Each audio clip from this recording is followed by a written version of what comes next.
Let's go. Listening to the podcast at the same time.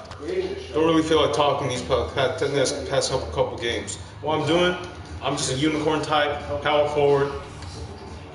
Oh, I'm playing Zion this game. Let's go. Number 2 in the West, right behind the Lakers. 1 game behind, 2 games, maybe a couple games behind the Lakers. But I play Zion. Where they at? They're the 6th. All right, let's get it then. Let's get it then. No, I think the biggest thing, like I said, before I get a player's What's my progression right now? Let's look at that. Just that. tell them the truth. And I think a lot of people respect Okay, I'm ready. I'm ready. Tell players the truth. Well, are they lying to them or they just withholding them? Well, some coaches that talk around, like the show video. CP turned the ball 5 times in a row, and I come and say, hey, we need to stop turning it off. That's real. Okay, let's do this. Alexis, who's up first? Well, we're starting off with a splash with the announcement of your cruise captain. From the very first moment that we set sail in NBA 2K23, this award winner grabbed more wins than anyone else on the GOAT vote. No awards, they're the repeat champion from season 7. Aye, Captain. Celia is the cruise captain award winner. Congratulations. You gotta know your mom. You're showing up to set with victory. I don't even know how you got here. I'm very confused. I love that jersey.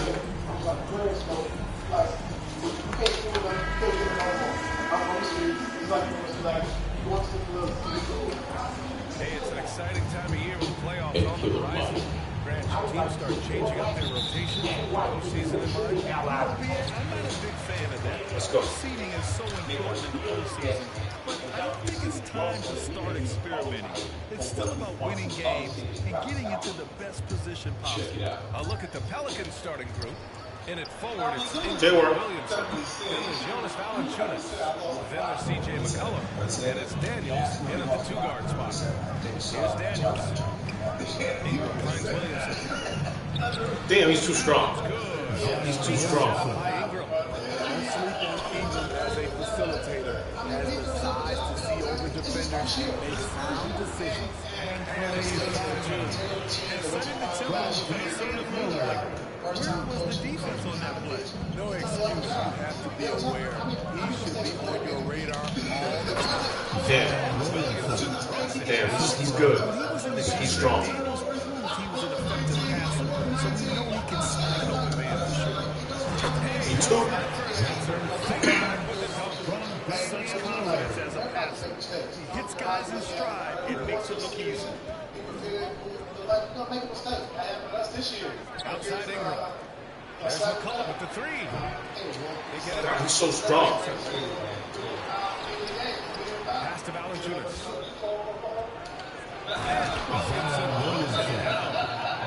He's a problem. I do not want to see him in the playoffs.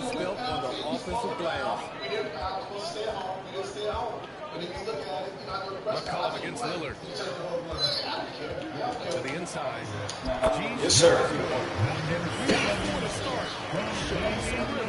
Fantastic replay we just saw of the mobile run drive. He made that drive look easy. That head out. They got CJ? Oh yeah, CJ's on help. Yeah. Impressive last season. Managing to successfully battle their way into the playoffs. Damn, that's me. Wow. You know, in that play-out, the Pelicans face some serious competition.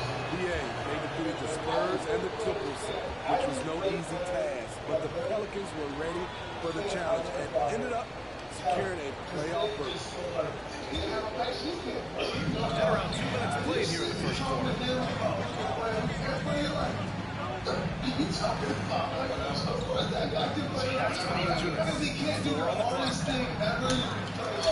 Shot is off. For Portland, they've gone 3 of 4. Off to a nice start. Just because I'm on grassroots level. To the paint. Here's G. Me too. There is silence on the eyes of defenders creating. He never played in the league. He went on to UConn and played, but he just, especially when you're a guard, T, you know what I'm saying? Like, when you're a guard and you're a coach, you just want somebody that got high basketball IQ. You know what I mean? You want him to have that. You want him to have dog. Yeah. You know what I'm saying? You want him to be a go-getter. You know, and so I think that's why I love it. Get the chance to actually mold kids at an early age. Because when we get to the NBA, we ain't trying to get none of that. For real, you get to the NBA, I mean, I can't imagine coaching us because we feel like we know shit. So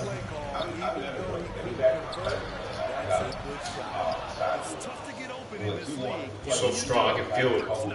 So hard to work with. What? I didn't foul him.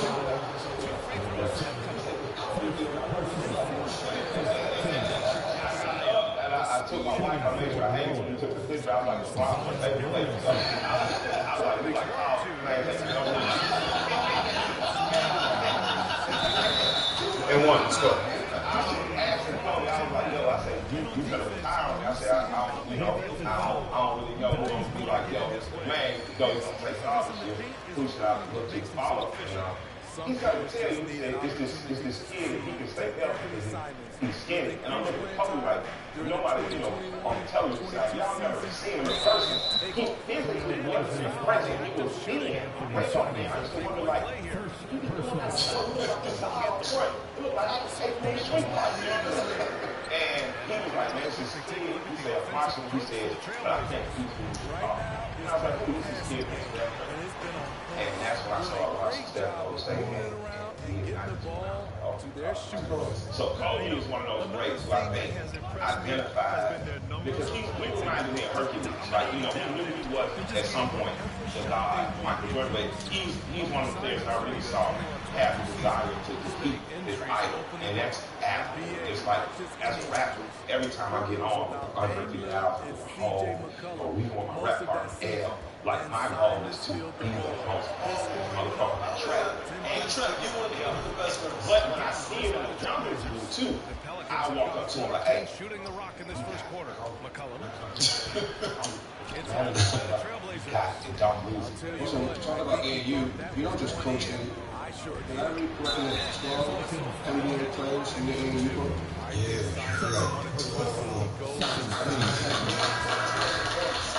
It's crazy because I don't like to say kids, but they are. Like, cause I coach them. I be with them during the summer, whatnot. And it's nothing like it. You know what I'm saying? One of my teammates, kid Josh Cody, that played with me. You know Josh played in Phoenix. He used to catch a Greyhound bus from Atlanta. Y'all know AAU with the state just like touch. You know what I'm saying? He used to catch a Greyhound bus, come down to the gym, come to practice. You know what I mean? Like the dedication of it. So my thing with my AAU kids is I just been trying to give them an opportunity. It's awesome for you to do that because you got to be like, we had Lamar Jackson on the show a while back. And he was saying, which we all know. What's Chris Paul's AAU team? Guys from where I'm from, that some could have been better than me. Devin played on the level, but because of the people around Chris Paul's AAU team, I gotta check this out. Get there, right? So when you look at somebody like with John, Team CP3, who's reached the top already, making money, but can't seem to, I don't know if it's the people around him or figure it out. What is it that worked for all of us? I wonder where they live. I think Monty Jones had an interesting perspective that you don't blame the people. Like if you look at that, Team CP3, I'm a gun guy. I gotta check this out later. And I think that part of the problem is black people. With the hard finish. Portland places like that, you can give them a gun at 19 years old. So you're already accustomed to it. You get you get a BB gun, you go out, you learn how to shoot something small. Anything to shoot, generally. That's me. Let's go. So you shoot a raccoon. Distribute. Let's go. Eat it up by one shoot. So I believe when you look at a person like that, if his friend tried to say his friend something, that's a good friend indeed. But I think that honestly, it's hard to tell a 23-year-old you know what to do. But to me, it's easier to get him in a fast release run club or National American Association, things of that nature, because you're excited. Boys are excited about warrior culture. Every boy doesn't play baseball, football, basketball. Some boys need to enjoy fishing, hunting, and things of that nature. So I think with black people as a culture, we get quiet about commenting on each other every time we make a cut. And we focus on 9 to 13-year-old boys getting acclimated to being outside, getting acclimated to doing turkey hunting, things of that nature. The guns won't seem so exciting. So I think we need to embrace it. But now this is how you direct your energy. So for me, if I was had a conversation with y'all, I just like, when you come to Atlanta, let's go do stuff. Let's let these old white guys teach us how to hold it. Go, baby. Never hold it. Like, that's me. I'm right there. Right place at the right time. I love that. that's the part that scared me. To the students. Having success, being polarized. I made a mistake. I shot a 3. Something that requires a certain level of maturity, understanding, and experience. I like how I took that too. That's nice. I can make that. I know I can. And an education thing, and I think we should be instilling. I know I can make that. What that education. And then I thought we were on. I thought he got the. Oh, I thought we were on defense. And I lost it. I was like, oh, they're still playing. They're still playing. I knew he was going to shoot it. I knew I had a chance to put this back in. Right place at the right time. Let's go. There's also like he's part of the NBA. Think about that part. It's like coach, you have young guys. Is that like a conversation in the locker room with guys sometimes about like now part of the NBA, you play for whatever team the Clippers. Do you think that's part of your job? Well, I think it's different. I think as an ex-player and coach, when you see younger guys that you can try to help. I think that like okay, I saw some things. Okay, Am. Yeah. Okay, Am. He's letting him do his thing. Yeah, but like you got Bones Hiles and Brandon Boston or something. You pull him aside. Yeah, pull him aside. Like listen, you're wrong because you're a man. Once you make it to the NBA, like you become a man. You're the fast. Whose job is this? Like you said, his job. You know, it's crazy because T. Lue is unique in that he's just a player's coach. It don't matter if you 35 or if you 20, you're just gonna respect T. Lue because he played, because of the way he come at guys. But I tell you, it's so crazy because I'm a big guy, man. Like Chris said, so John came to my basketball camp, right? When he was in college, and he came into camp, nobody really knew who he was. And after camp, everybody knew who he was. That's when he blew up, all the NBA scouts. And I'm gonna tell you, Will Christians had an AU tournament this weekend. He was playing in Josh shoes. So I always say, like me, Ron, some of the older guys, we have a unique perspective in the league because we still play. Right? So we in the locker room with the younger generation. We got kids that's their age. I got teammates that's close in age to Chris and they are me. You know what I mean? But it's so dope because it like keeps me young. What I said about Josh, just me being in the league in my position as president of the union for so long is that everything that you guys just said is so real, but it happens so fast. Right? I came in the league when I was 19.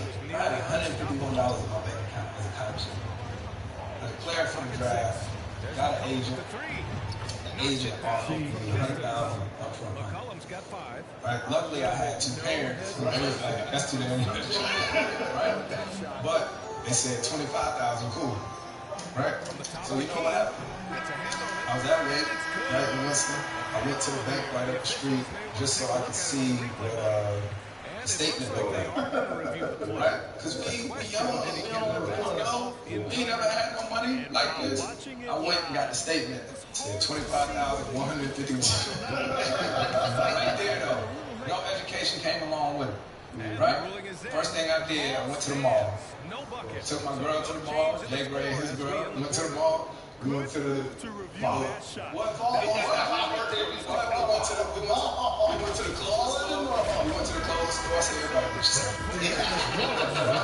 At 19, now everybody looks at you as being the head of your household. You know what I'm saying? And now, also, you want me to try to be the best basketball player I gotta be. And I gotta learn how to deal with the media. And I got everybody asking me for this and that. You know what I'm saying? So I love to talk to job. Yeah, job is in it. Huh? Whose job is that? Actual job.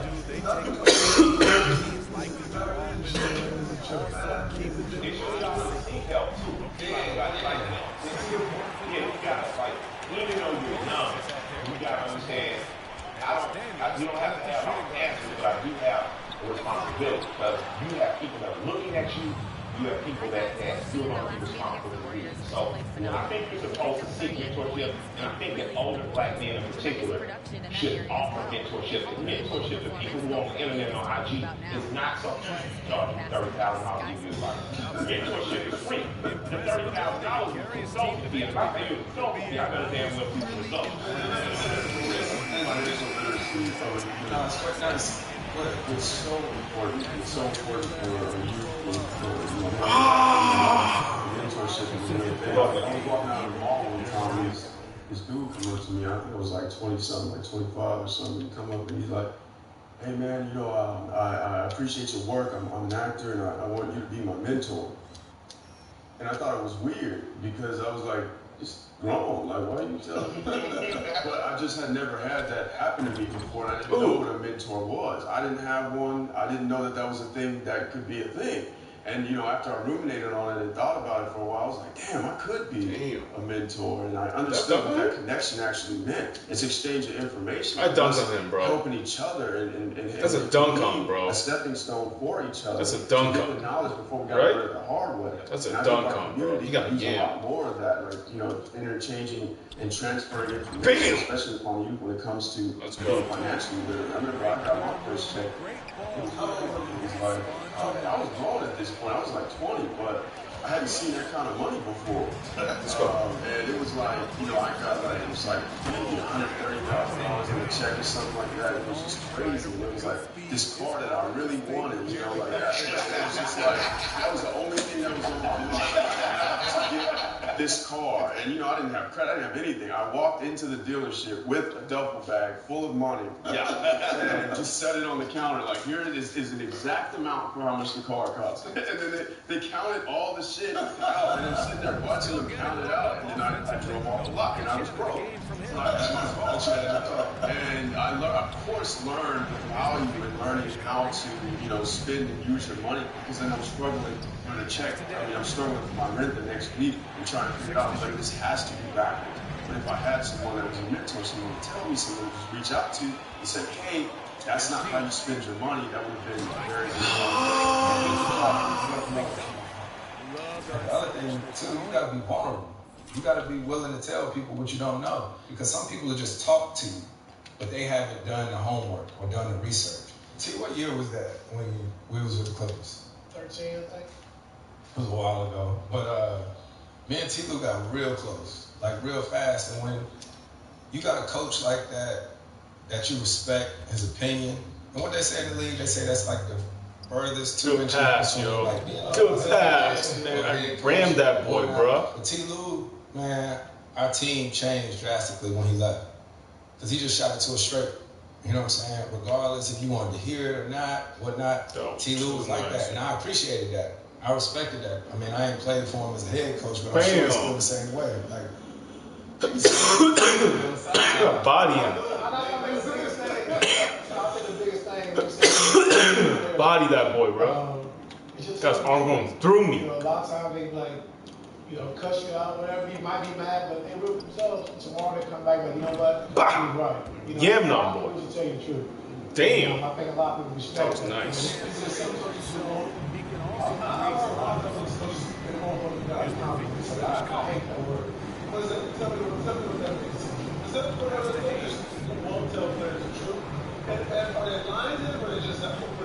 There's some coaches that talk around. Talk around like show me turn the ball 5 times in a row. We need to stop turning the ball.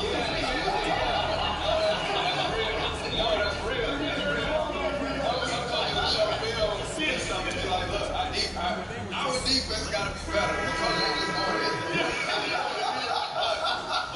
But T wasn't like that. I had teammates too that when he was like that, they ain't like it. Yeah. They didn't like it. Well, because you talking straight out. Yeah. But it ain't personal like that. It ain't always at you. What? You know what I mean? Where's Zion? I'm also a player that's like that. I would much rather have a guy on my team sort of tell me, like, during the game, get like 3 turnovers or something like that. Be like, damn, see, take care of the ball. You know what I'm saying? Like, I like that energy. No, you know, But sometimes he's not playing. I know I can get it. I don't know. We've got 125 sometimes also like if you turn over to us, I'm like, damn, see, stop turning over. You're like, I know I'm turning over. You say the obvious. I don't know what. I don't want to turn over. It might not have to be about a turnover, but like I want a guy that got that same energy that I got. And I didn't always say this as a player, but I never asked my team to do something. So if I'm defense or something like that, I want a guy who's passionate, like who gonna tell me. You know what I'm saying? Both like that. You know, that's why I think we got along so well, because we competitive, and I know that person wants to win just as bad as I want to win. And team is like that as a coach. But everybody ain't necessarily like Can't get to no more. It's like you go into the club, all right, cool. Like, just be ready to play tomorrow. Yeah. Like, you guys don't go, oh, they went out last. Like, you play, you know what I'm saying, what's the difference between what I was doing around like 4 while, man? You didn't come back to the hotel at 12:30, 1 o'clock. Y'all went to the club. Y'all drinking, you doing the same thing. Because you didn't go to the club. So, like, I understand what y'all doing. Like, don't try to lie, don't try to get over them. So, I say players, it's like, I think more so to relate to the guys, be truthful with the guys. But I just never say, like, don't go out. Like, you gotta enjoy it. Like, it's a short window. Like, people think, oh, it's a short window. And so, the thing I hate about the word accountability is you got 15 guys in the locker room. What y'all accountability? When you play the coach, you see the same thing I see. And you make $50 million a year. And you can't get fired. You know what I'm saying? Like, I'm calling guys. Like, y'all in the locker room every day. You see a guy messing up. You tell him. A key takeaway from the shot uninterrupted. Making genuine connection. It's only halftime. Where's Zion? He can't be. His minutes got to be limited because he'll be getting injured. So that's what's happening. And when he down, he took advantage. And there wasn't too much drama in the first half, but maybe things will tighten up in the second. Well, New Orleans shooting 36% of the game. Not great. Lillard and Simons with one of the two. Then they're Sharp. Then it's Yusuf Nurkic. And it's G in at the 4. All of us are growing up to, we can actually be coaches at a high school or something like that. So why don't we talk about what we see, and then when the coaches come in, they gonna talk to us too. It all is best when it's collaborative, man. Anything that you do. The same thing on the set, but it is the exact same. And there's so much about what athletes do. I identify with being an artist on set. There's just so much internal competition with yourself to be better, and it requires a certain regimen to get your lines down, get the character down, study. Just a relentless effort and dedication, but it is teamwork. It's a set of hundreds of people, and everyone has their expertise that comes together to pull off the illusion, to create the magic, and everybody has to do a piece of cue. It is absolute teamwork, and we gotta be able to pass the spiritual rock. I wish I knew so much more about sports. I'm listening, man. I do these martial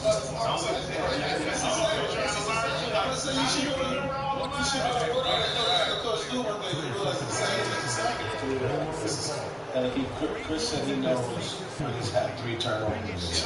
Do you know when you're turning the rock over? I'm messing this thing up. Yeah. At the moment, do you know that? Yes. It's a lot of times it's much more than line. What it typically is you being prepared enough to be sort of situated in the score. We all got to help each other. And sometimes you'll stumble and not be prepared, but part of what it means to show up is to be prepared. You got to know your line. You showing up to set with papers, I don't even know how you got this. Nice.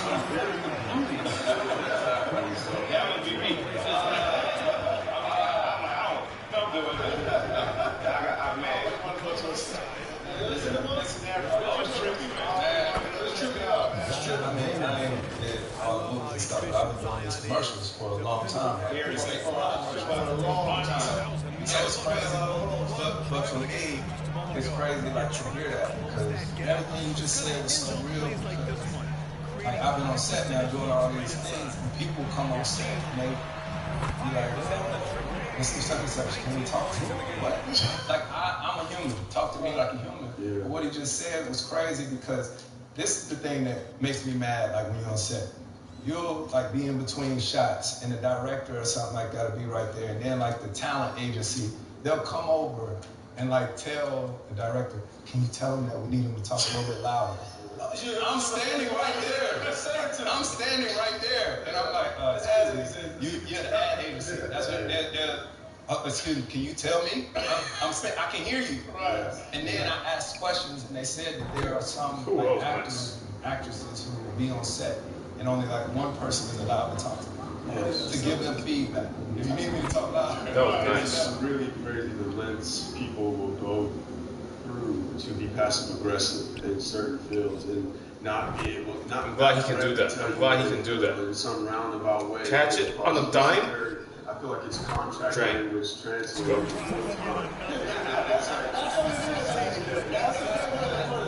It's the fine print. People will they'll allude to things without telling you directly what it is to save face. This is a very fear paradigm that, like, being an artist and being an actor. It's just a fear paradigm. I started at the bottom of it when I first came into acting. I was very small and all I was really. So you're kind of at the bottom of that pecking order. And as you work your way up, you start to see the way in which people interact with you, it sort of changes. And you become the special person. You become the person that is public and held at the top at a certain point. And because I've been through all the different layers, I can see the stark difference. And it doesn't feel good to me to have preferential treatment. It doesn't feel good to me to have people being fake in front of me or treating other people wrong and treating me nicely. Somehow I'm supposed to feel that that is a good thing. But I feel like the entertainment industry can sometimes be a place where there's just a lot of going on. There's a lot of fake. There's a lot of things that people aren't being direct and being honest. And I wish that there were more people that would be honest. But it's all about the people who probably do. We also got to say the Titans for friends. Like, you got to Where's Zion? He off again. Sounds off again. So my man Barron with me today, right? People always so Barron's not security. I'm like, nah, he can fight. We gonna make it out. You know, practice room in boxing. We gonna make it out of whatever jam we in. But I keep Barron with me because the defense. You know what I'm saying? Like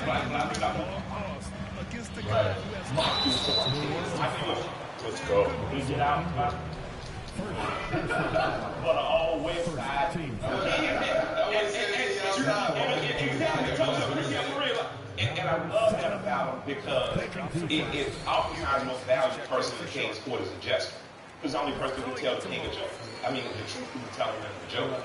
And I know a lot of times with entertainment now you have to completely deal with character. Killer Mike is a character that a 9-year-old boy named Mike created. So I drop a record next week, right? It's called Michael. It's me, a goofy 9-year-old kid, flyweight collar, buck teeth. But I created this character based on Scarface, based on Ice Cube, based on Ice-T. You know what I mean? I created this, so there have been times where I've let my temper get the best of me before show. And then I have to walk back to security after like, hey, I'm sorry, dog. I just want to make sure my sister gets to the stage. And me and security dapped up now, broke the show last night. He shot out the flying and security working hard. I'm like, wow, we can't be trying some of these people. One of the prettiest in basketball. We can't just turn these people. I need some grace. What are the rules? There are 10 people in the room. Then I'll exit 3 out. I need to bring you in, but I need you to let Ryan know that it's okay to show some grace. We've done an 8-minute conversation, man. By the end of that protest, me and Ryan were 8 now. The 27-year-old Mike. Disrespect. Yeah, dude, come in, just I'm not saying. I'm going to come back like, man, I'm sorry. I'm sorry. Let me get this on the front end. And that was one of those times where we broke Sean. Right after that, Bear came to Daniels. But you gotta kind of not be too. You gotta have that part. You gotta be then. You come multi-dimensional back. Absolutely. How long you been rapping? So I was 9 years old. I started rapping professionally at 27. I knew I could do it for real at about 14, 15. I remember the first time my homies took me to the studio. First time I realized that all my friends were better than me. So I had to find something to be good at, right? And at about 15, I remember rap in the studio all day. And that's when I realized, I said, I finally found my foot. Like I was that good at it. And man, they just kept pushing me. When I first went to the first mixtape, when Rob Dickie got back to my Buffalo Bill, 97, I remember Rob.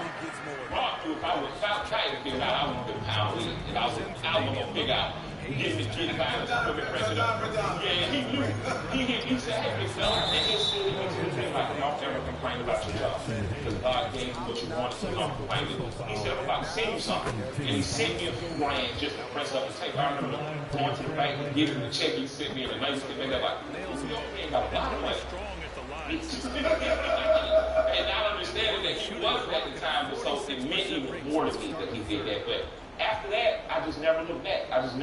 Because my friend who had used his talent to go pro gave me financial aid to use my talent to go pro, and I never took that for granted. There's one thing that you could tell young what would it be? What it gonna work? You're gonna have a big house. You're gonna have all the old school cars you ever wanted. What, 5 the women gonna come to your show? Your girl gonna be so hot. Like, it's hard to convince a child something's impossible. And I believe that something's impossible. Yeah, it's hard. You can't convince a child that they can't fly. Otherwise, you don't have the right ones. So just eliminate the impossibility and let the child figure it out. Let the child fall. Let them stumble. Let them have to figure it out. But encourage. My mother didn't put me in the studio. She just said, "You want to be a rapper? Get you a rapper." She was only 16 years older than me. She was like, "You can be a rapper." So when I got the opportunity, I didn't think it was impossible. I thought possible. So that 9-year-old kid, I'm just going to say, don't stop. But don't turn down opportunities to do other things. Right. Don't turn down the opportunity to learn and do something else. Even if you aren't the best at it, you've been exposed to it. And that's what people think. There's nothing more beautiful than a well-traveled human being. What about you, the question? Yeah, it's interesting. I resonate a lot with the imagination of the child. When I was young, there was nothing I thought that I couldn't do. I was just very curious and mischievous, and I had people in my life. I didn't have a father. I had a lot of women in my life who allowed me to be expressive. It allowed me to throw my arms wig and pants around in the mirror when I was really young, and told me that it was okay, it was a safe space to be expressive, and that was really important in my formative years to know that it was okay to do that. Kids don't have all of the jadedness that we come along with, the failures and the years of trying to do things and not following through. Their balls of potential. And I kind of want to see that pass that rock. I don't feel like that's You got to encourage them to shoot. You got to encourage them to shoot the ball. You got to encourage I want to ask something, I'm hearing a theme here, right? It's probably safe to say every single person in this room blessed to make more money than the other person. But I hear the desire to help, the desire to share information, we're talking about organizing, the word activism. Why is that important to you all? You guys have made it. You don't need to do anything. You can sit back and do. Well, I still got a rapper. I'm Negro rich. I ain't white folk rich, but I'm on my way. I live below my means. It's crazy, when you're a kid or whatnot, and I know a lot of stuff come back to financial literacy, but when you was a kid growing up, you always said, man, if I get $1 million, everybody gonna be big. Until you back really, then you were. Yeah. Back then it was close. Back then $1 And so now, knowing the people that everybody I'm sure here know billionaires, right? That work every day. Yeah. That work every single day. And so I think at a certain point too, exposure is the big word that I'm hearing. That's what you learn. Yeah, the key word in activism, I think, is active. You want to be active. A lot of people figure that, posting something online, an update, a tweet or something like that, and that's how that's your form of activism. By the way, that has its uses, but I think being on the ground floor, talking to people, really, spreading knowledge across, spreading wealth across, and doing that in a way that can help people mobilize and get up on their own 2 feet, I think is what's important. So experience is really an important part of activism, and taking people out of their comfort zone and putting them in places where they can learn things. I remember when I first came to LA, I had never had wine before. And, you know, I was 19 when I came to LA, and I was sitting at the table with the rappers and this movie that I was in, and the waiter came over with a bottle of wine, you know, they showed you the wine. I never knew that they showed me the wine, so when they showed me the wine, I was back. And everybody was looking at me like, you know, why did I you know, these bottles, and then you like rip the lock off and pass it around, and everybody's drinking it. So I'm thinking like, oh, you know, it's good. I was a bit pissed off. I can lie. I was like,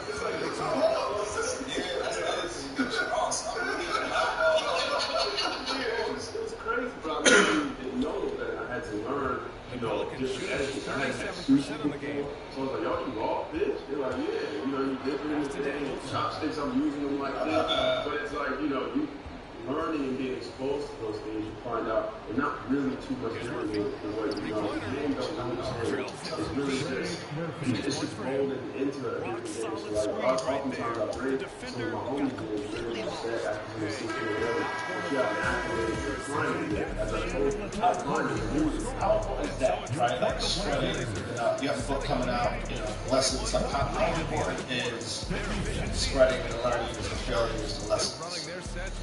And it's timing too. It's time and figuring out when you're ready to like sort of tell that story. I wrote a book, man, and I tell you, you know, if anybody else never did that, it's one of the craziest processes ever. And I literally went on an emotional roller coaster.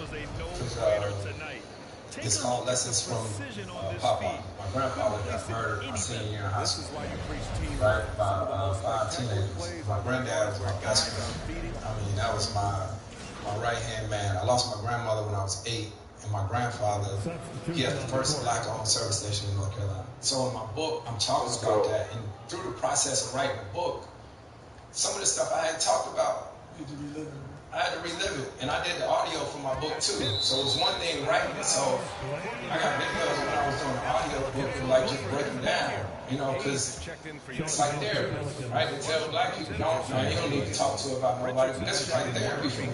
You know what I mean? So in my book, I talk about all of that. So it's dope to be able to tell your story. You know what I mean? So people, you know what I mean, get a chance to see the dudes got tight in that. You mentioned there, everybody's doing it's really important. It gives you perspective. Like someone, literally, when my parents was chips, I wish I could power forward position. But she will lead you, she will always lead me back to myself. I'll say a bunch of things, a bunch of things, I'm thinking, and she might even just sit there and be like, oh, New Orleans will have it. There's another perspective that I have. Nice about having that feeling as a tool to bring you back to yourself. And that's what I like about the book. Nothing to fall from outside the arc here in Ford. I think you reap a lot of benefits for doing that.